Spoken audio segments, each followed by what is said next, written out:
ka maulua lufa walai unga usa o loko Kele male angoa yule mawanga sala sa ilo ngi loko Wa sama ile va fika mare kele upoponga o makulunga ole baile ai se me ai fai ngaka Kari kungulu ngi kangaka ole ulanga ai fapinga Ke balava ile ke pi I maui aure kama awa ko wala bangile anga buri mai aka Kele kau sola kele kau lafi kusa lava pe fai ngaka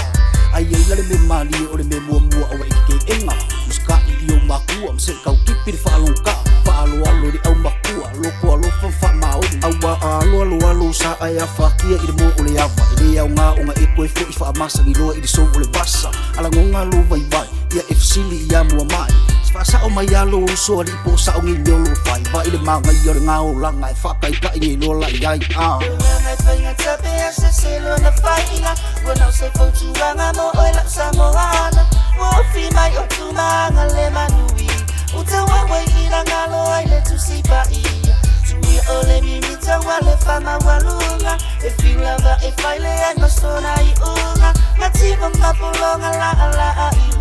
Ono sa I fai na tasu e ngau le manuia Uli ulanga I whapengali uso I fai a mai koma Ai fika kuloa I sai kia so solo I le whaola Pii ai awa eke pala ai ka umau nia sa whae Awa oringe I ulanga ua whai lava o sao sao Whamamangi lolo loko mse kau kipiri ki a polo E siri aku ai le ngā masilau ele wa ma omo Oka singe I ulanga se waka whenfo I ka I whae Ua whai fo I le anga wa kau ngau ia I malo whai ai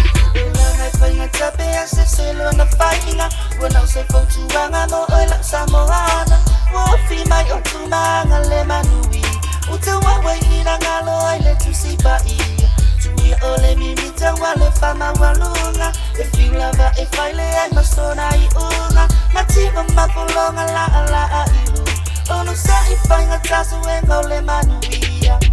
R-E-S-P-E-C-T, there's no other way we can leave. We show respect and love each other for new generation to see. You're listening to Tommy Boy, cause I got something to give. Better live and learn about life and stuff, you can live it right while you can. I don't know what you see, just get what I mean. Look at this now, there's so sole, waka like pipi. Wanna say for tu wanga, say easy leo langa. Listen to Tommy Boy and ulo manta for Jamba. Ngai fai nga tape ase se lo na fai nga Wona se fo tu nga mo o la sa mo ana Wo fi mai o tu nga le manui